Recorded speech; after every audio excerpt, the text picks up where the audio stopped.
Princess Lilibet Diana had been christened. Why would they use a title for their children that represents an institution they loathe so much? I don't really. I find them very irritating. But today it's reported they're furious because their children, Archie and Lilibet, are to be denied royal titles. This is because Harry's no longer a working royal, and nor's the mother Meghan. She was never pregnant at all. Instead, the video has emboldened conspiracy theorists. They're calling it Megspiracy, and the pair are being subjected to yet more merciless ridicule. I don't believe, and he doesn't believe, that there are kids, because you don't yank around and use alleged children as pawns so much. Except for that has been close to the line of succession, with the exception of Archie's and Lilibet's. We do know from the Oprah interview that they were furious in that about this potential issue. A fresh wave of criticism has erupted as Piers Morgan steps forward once again. And this time, he says the concerns are no longer coming from him alone. According to recent reporting and commentary, similar questions are now being discussed by royal commentators, palace insiders, and sources on both sides of the Atlantic, bringing even more attention to an already controversial situation. Behind the gates of Buckingham Palace, something far quieter is reportedly unfolding. There are no dramatic public announcements, no emotional press conferences, and no headline-grabbing confrontations. Instead, reports describe a careful, methodical review happening away from the spotlight. It is being portrayed as a slow and deliberate process that, if the reports prove significant, could carry consequences far beyond what many people currently expect. The discussion, according to these reports, is not centered on Prince Harry or Meghan Markle personally. Instead, attention is said to involve Archie and Lilibet, including questions surrounding official records connected to their births, documentation, royal titles, and their position within the line of succession to the British throne. Things were dealt with a bit more, you could call it aggressively, when it came to errant members of a royal family. You sent them off to war and hoped that war took care of the rest, sort of thing. And so I think in this sort of modern era, you do actually need some way to, discipline may sound like a harsh word, but to share with them, hey, you're part of this. You have to be a situation like Harry, because Harry and Meghan left in part because they thought they could just do whatever the heck they wanted. Nobody was going to tell them no. It's complete rubbish, of course. The idea that young Archie, who I think is 3-year-old, is going to the nursery in Los Angeles and saying, this is awful, I can't go, I'm only a prince, I'm not His Royal Highness prince, is ludicrous. But don't they want... Having said that, yeah. I'm just a wee bit suspicious. You see, but you're always on Meghan's back. And I read today... Well, actually, and his. I don't really differentiate. The both of them. But I read that they are objecting furiously, etc. I'm kind of suspicious. I'm not sure that... Some observers dismiss these claims entirely, arguing they are nothing more than speculation, while others believe the growing public conversation deserves closer attention. As more questions circulate regarding the children's records, documentation, and christening, it becomes easier to understand why this topic has started generating so much public interest. Reports and commentary suggest the discussion has placed Meghan under renewed public scrutiny as media attention continues to build around the family's life in Montecito. Whether every claim proves accurate or not, the conversation itself has clearly gathered momentum. Stay with me, because each new development connects back to arguments Piers Morgan has been making again and again over the past several months. He insists the latest reports fit into a much larger picture that he believes people have overlooked for far too long. So let's break everything down. Monarchy is. It's a prison camp. All the royals want to get away from it, but they can't because they're trapped in the world of titles and privilege. And now they want to give their kids the titles of prince and princess, even though they don't live anywhere near the royal family. They don't do any duties. They do nothing to deserve it. They live in a mansion in Montecito in California. It was real, whether you think there was a surrogate, whether you think Meghan was wearing a moon bump. The fact is, Harry and Meghan lied. Buckingham Palace lied on their behalf. There was a complete cover-up over the birth of Prince Archie. My view is, we had the debate about the uniform. I thought if Andrew's going to be allowed to wear one at one event, Harry should be allowed to wear his. However, on the titles, you can't have your royal cake and eat it, can you, Isabel? I mean, if you leave Britain and royal duty, then your kids don't get to be HRH. Sorry. I think they're extremely lucky that their children are going to be prince and princess. Right. I was quite surprised to read that. And I don't know whether that's because you can't take that away. Is it impossible to take it away? Piers Morgan has repeatedly focused on one question that, according to him, many mainstream media outlets have avoided addressing directly. His argument is remarkably straightforward. If Harry and Meghan continue using their Sussex titles across business ventures, commercial partnerships, public appearances, streaming projects, and brand promotions, while also criticizing the institution connected to those titles, then he believes an obvious contradiction exists. Morgan has never softened his opinion. He argues that this represents what he calls hypocrisy on an extraordinary scale. The Duke and Duchess of Sussex titles continue to appear across public statements, commercial projects, streaming productions, and product launches. Morgan argues those titles have become more than royal designations. In his view, they now function as part of a recognizable public brand. He further claims that the same public identity is now being associated with the next generation as well. Prince Archie. That Harry and Meghan is a bit like criticising the police force. I often criticise the Met Police. My uncle was a commissioner in the Met Police. Doesn't mean that I don't believe in having a police force. You can criticise the monarchy and say, here are the fault lines, and do it clumsily. But why would they want? That same product is being extended to the next generation. How does it get there? Omid, surely you as the author, I mean, you must be furious, right? You must be demanding. Heads roll. And you want names, don't you, ironically? Omid, about who did this to you? Who besmirched your reputation as an author? I would, Omid. I'd want to know right now, especially if I was trying to convince the world that I had nothing to do with it myself, and I'd never, ever put these names in writing, and maybe some lawyer had come along and told me not to. I mean, that couldn't possibly have happened because you've given us your word, and as I've established so far in this monologue, your word is your bond and should be taken as sacrosanct. Well, I'm going to cut through all this crap. I'm going to tell you the names of the two senior royals. Princess Lilibet. According to Morgan, those titles carry recognition, influence, and commercial value. After making those remarks publicly, his comments quickly became part of a much broader debate over what royal titles represent today and how they are viewed by the public. But what has made Morgan even more outspoken recently is his belief that the discussion has moved beyond Harry and Meghan themselves. He argues the larger issue now centers on what those royal titles ultimately mean for Archie and Lilibet, how they fit within the monarchy's future, and why that question continues attracting increasing public attention. That is exactly where this story begins taking a far more serious turn. To understand why this debate has become so intense, many commentators point back to the Oprah interview, which Piers Morgan has repeatedly described as one of the most damaging television interviews ever conducted about the British royal family. So, concerns and conversations about how dark his skin might be when he's born. What? About how dark your baby is going to be? Potentially, and what that would mean or look like. Hold up. There's Stop several right now. There's several conversations. There's a conversation with you? With Harry. About how dark your baby is going to be? Potentially, and what that would mean or look like.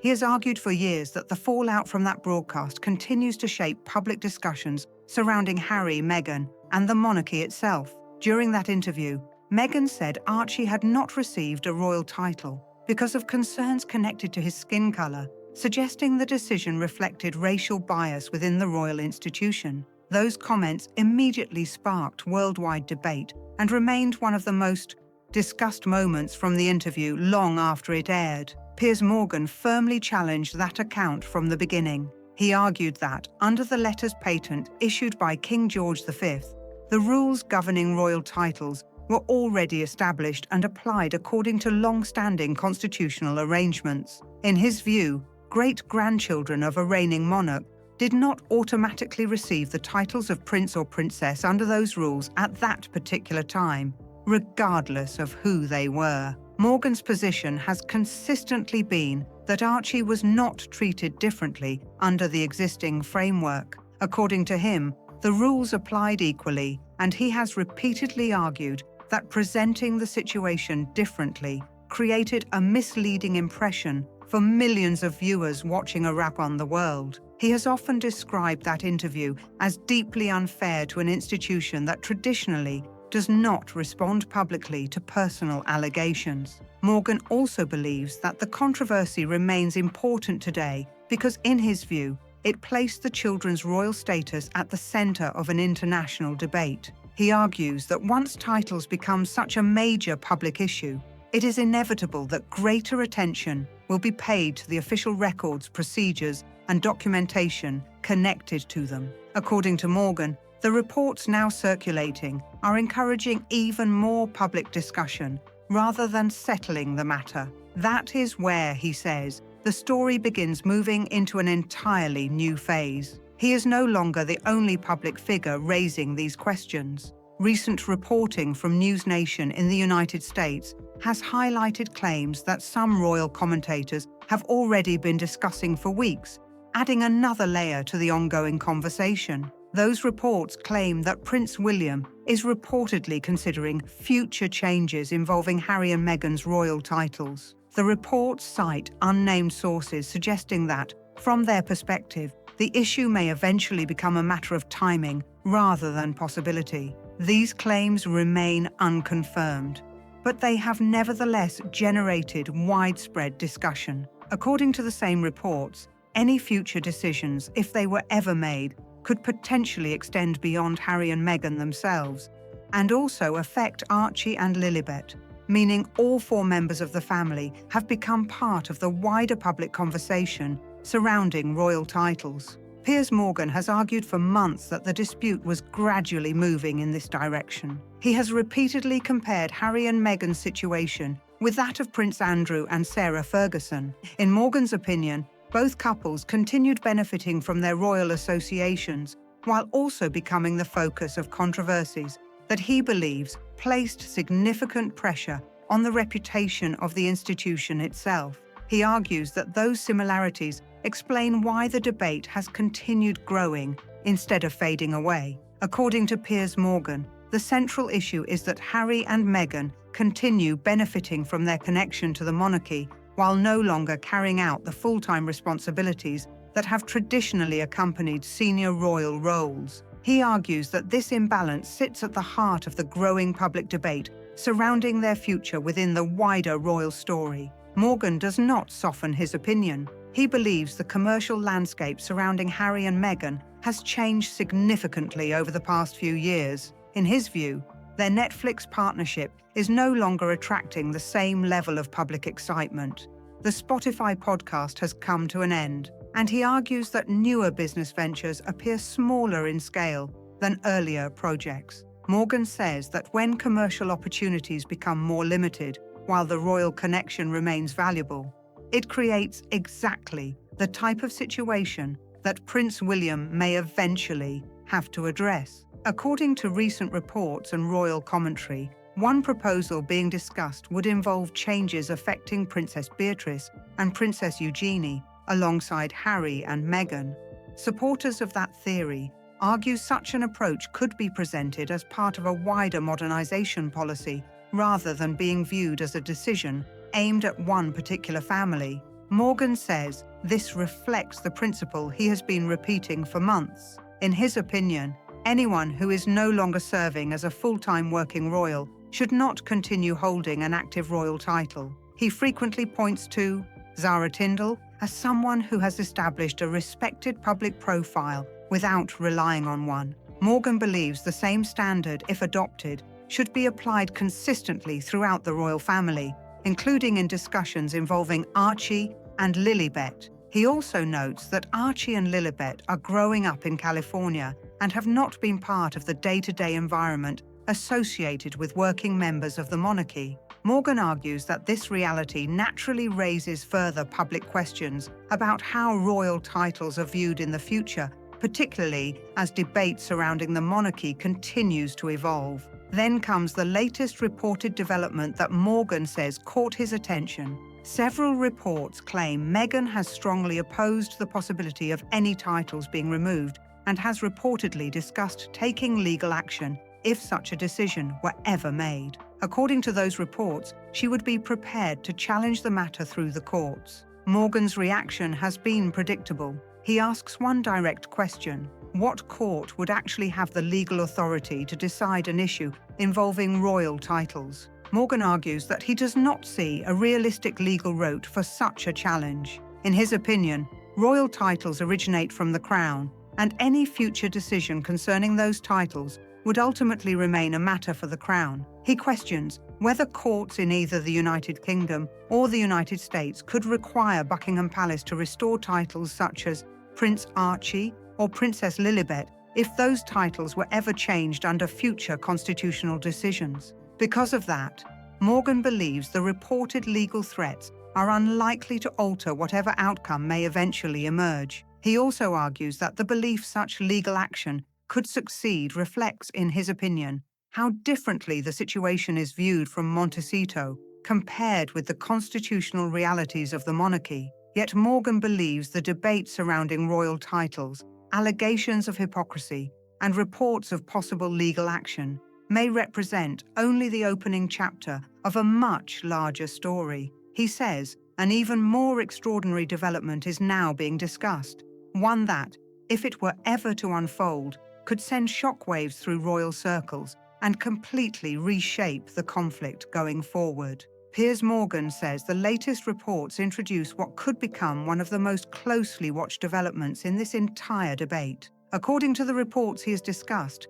senior advisors at Buckingham Palace have reportedly begun what has been described as an internal verification review connected to Archie and Lilibet, a claim that has quickly attracted attention from royal commentators on both sides of the Atlantic. The reported review is said to involve examining records related to the children's births, associated documentation, and their official constitutional standing in relation to the British Crown. Morgan argues that if these reports accurately reflect what is taking place, it would represent a highly unusual step and could introduce an entirely new dimension to an already sensitive public discussion. At the same time, these reports remain the subject of ongoing public commentary rather than official confirmation. Morgan has been very direct about how he interprets these claims. In his opinion, Buckingham Palace does not begin reviews of this nature without careful consideration. He argues that the monarchy has traditionally placed enormous importance on certainty and consistency, especially when matters relate to constitutional procedures. According to the reports he references, questions surrounding official documentation have now reached a stage where they are receiving renewed public attention instead of quietly fading into the background. Morgan says one document receiving particular attention is Archie's birth certificate. He describes it as an important legal record because it serves as one of the earliest official documents connected to someone included in the line of succession. In his view, records of this kind are expected to remain accurate, consistent, and transparent throughout the constitutional process.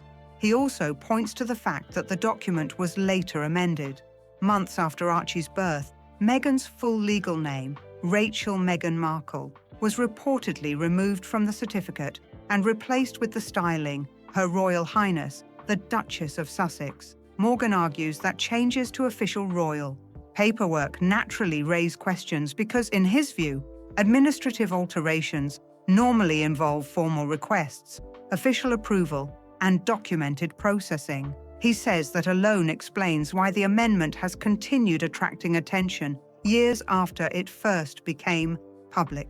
According to Morgan, the explanations surrounding that change have not always matched. Meghan's representatives have reportedly said the amendment was requested by Buckingham Palace, while palace sources have reportedly maintained that the request came from Meghan's side. Morgan notes that these differing accounts have fueled continued speculation because there has never been one publicly accepted explanation that settled the issue completely. Morgan also points to the traditional sequence surrounding royal births. Normally, he says, there is a verified birth, an official medical announcement from the attending doctors, followed by a palace bulletin released according to established practice. In Archie's case, Morgan argues that the timeline became the subject of public discussion. He notes that announcements surrounding the birth unfolded differently from previous royal births, with questions raised about the timing of public updates. the absence of the familiar hospital presentation,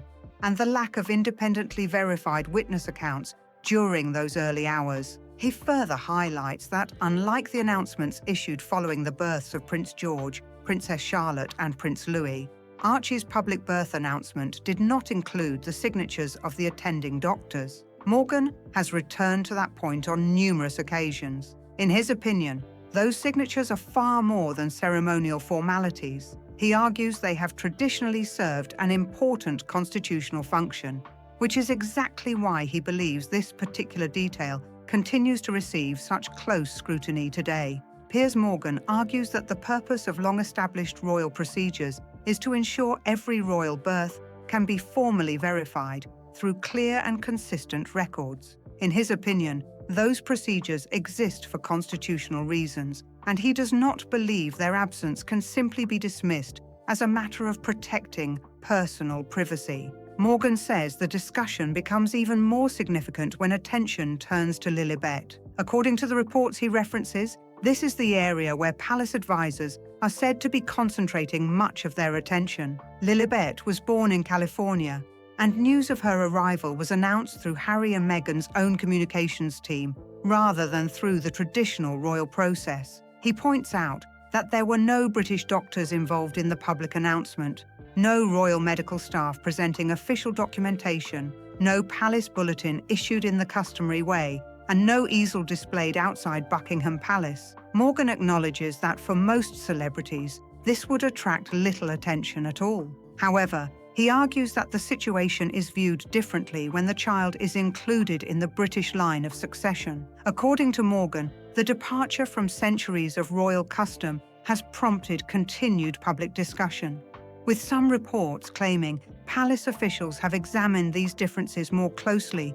as part of wider conversations surrounding constitutional procedures. Morgan then highlights what he describes as one of the most debated aspects of the reports. He says, claims have circulated that when palace advisors reviewed Church of England records connected to Lilibet's reported California christening, they allegedly found no corresponding entry. According to those reports, there was said to be no registry record, no publicly confirmed acknowledgement from a bishop, and no official confirmation from the Archbishop's office. These claims remain unverified publicly, but Morgan argues they have fueled continuing debate because a royal christening has traditionally carried constitutional as well as religious significance. In Morgan's view, a royal christening is much more than a ceremonial event or a family photograph.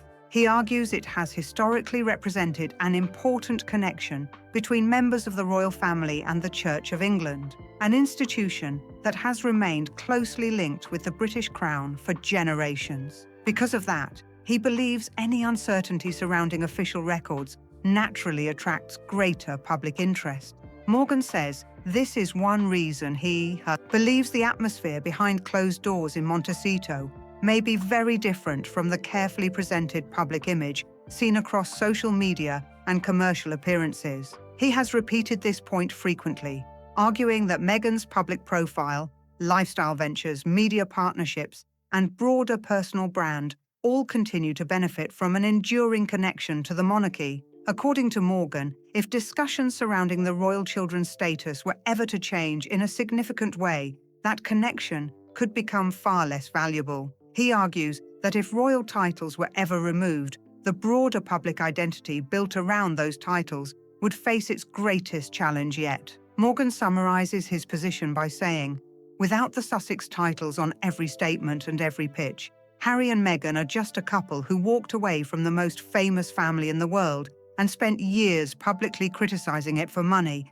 That is not a brand. That is a cautionary tale. Turning his attention to Prince Harry, Morgan also argues that one important point is often overlooked during these discussions. According to reports he references, Harry genuinely believed that even after relocating to California and stepping away from royal duties, his children would always retain their royal connection. Morgan says Harry reportedly viewed that identity as permanent, secure, and beyond challenge, a belief that now sits at the center of the wider debate. According to the reports being discussed, the situation has now reached a stage where Prince Harry is reportedly trying to re-establish communication with senior members of the royal family, although commentators claim those efforts have produced little visible progress. Piers Morgan argues that once a matter is viewed as constitutional rather than personal, emotions become secondary. In his opinion, if any internal review is taking place, it would follow established institutional procedures rather than individual preferences, and he believes neither public statements nor private appeals would necessarily influence that process. Morgan also directs some of his strongest criticism toward King Charles. He argues that the king has faced several moments where, in Morgan's view, firmer action could have been taken, but instead chose a more cautious approach. Morgan frequently points to the aftermath of the Oprah interview, the Netflix documentary series, and the publication of Spare. After each event, he says, the palace largely maintained its long-standing policy of limited public response. Morgan has consistently argued that postponing difficult decisions can allow larger problems to develop over time rather than resolving them early. Now, Morgan believes those unresolved questions may eventually become Prince William's responsibility. He argues that the debate has gradually shifted from media headlines to broader discussions about the future of the monarchy itself. Whether or not that assessment proves correct, Morgan says the attention is increasingly focused on what comes next, rather than what has already happened. In Morgan's view, Prince William is the royal best positioned to address these issues because he has witnessed the entire situation unfold over several years. Morgan believes William understands both the public expectations placed upon the monarchy and the long-term importance of maintaining confidence in the institution. He argues that William's priority would not be personal feelings, but protecting the constitutional framework that future generations, including Prince George, Princess Charlotte, and Prince Louis, are expected to inherit. So where could all of this eventually lead? Morgan says that based on the reports currently circulating, several possible outcomes have been discussed regarding Archie and Lilibet's future royal status. He stresses that these are reported possibilities being debated by commentators rather than confirmed palace decisions. The first possibility, according to those reports, would involve the titles technically remaining in place while receiving little or no practical recognition in official royal activity going forward. Morgan describes this as a gradual and quiet approach that would attract minimal public confrontation while slowly reducing their practical relevance. A second possibility discussed by commentators is an administrative change in how Archie and Lilibet are presented within official royal material. Under that scenario, there would be no dramatic public announcement, but future references could reportedly reflect their lives as private individuals living outside the day-to-day structure of the working royal family. The third possibility is the one Morgan says receives the greatest public attention. He argues that if future constitutional decisions were ever made regarding royal titles, the Crown would ultimately have the authority to determine how those titles are recognized under established royal rules. Morgan emphasizes that such matters, in his opinion, would be handled through constitutional processes rather than public emotion or media pressure. Morgan also argues that one reason this discussion continues attracting attention is because questions surrounding the line of succession have always been treated differently from ordinary public controversies. In his opinion, constitutional matters are rarely decided based on popularity or media campaigns. Instead, he believes they are approached cautiously, with officials considering precedent, established procedures, and the long-term interests of the institution. Whether people agree with that approach or not, Morgan says it explains why these conversations often happen quietly behind palace walls rather than in front of television cameras. He further argues that every generation of the royal family eventually faces difficult decisions about how the monarchy should evolve. According to Morgan, King Charles has been associated with efforts to modernize the institution, while Prince William is widely expected by commentators to continue shaping that vision in the years ahead. Morgan believes that any future review of royal titles would likely be viewed through that broader goal of creating a smaller and more focused working monarchy, rather than as an isolated decision involving one family alone. At the same time, Morgan acknowledges that public opinion remains sharply divided. Some believe Harry and Meghan should continue using their royal titles because they were granted legitimately and remain part of the family by birth and marriage. Others argue that stepping away from official duties should eventually lead to changes in how those titles are used publicly. Morgan says those opposing views are exactly why the debate refuses to disappear and continues generating headlines around the world. Morgan says this is why he believes the discussion extends far beyond personalities. He argues that monarchies are designed to preserve continuity, stability, and the line of succession over generations. Individuals may come and go, public opinion may change, and headlines may dominate for a season. But the institution itself has historically focused on its long-term future rather than short-term controversy. His overall conclusion has remained remarkably consistent. Morgan believes Harry and Meghan's public identity has continued to benefit from an enduring association with the royal family, while the monarchy itself retains the constitutional authority over its own structure. In his opinion, if future decisions were ever made by a reigning monarch concerning royal titles or official status, those decisions could significantly reshape the public conversation that has surrounded the Sussexes for years. Whether that ever happens remains uncertain, but Morgan insists the debate is unlikely to disappear anytime soon. What do you think about the arguments, the reports, and the ongoing public debate? Share your thoughts in the comments below. Do you believe these issues should be addressed publicly, or should they remain private matters for the palace? I'd love to hear your perspective. And if you enjoyed this breakdown, don't forget to like this video, subscribe to the channel, and turn on notifications so you never miss our next update. Thanks for watching, and I'll see you in the next one.